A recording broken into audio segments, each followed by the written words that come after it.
Assalamualaikum, saya ingin memberikan motivasi di sore hari ini.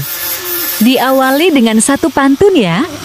Pisau tajam dari baja, parang panjang banyak guna, membayar sukses dengan kerja. Bayar sekarang, kelak bahagia.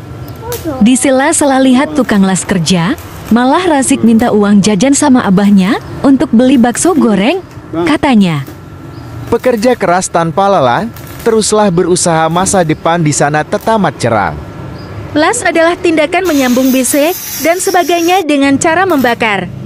Lebih lanjut, pengelasan adalah salah satu proses fabrikasi logam, termoplastik, atau semacamnya yang berupa penggabungan dua benda dari bahan-bahan tersebut dengan cara melelehkan ujung kedua benda bersama-sama menggunakan panas tinggi dan kemudian membiarkannya menjadi dingin sehingga kedua ujung tersebut menyatu. Besi patah saja bisa disambung.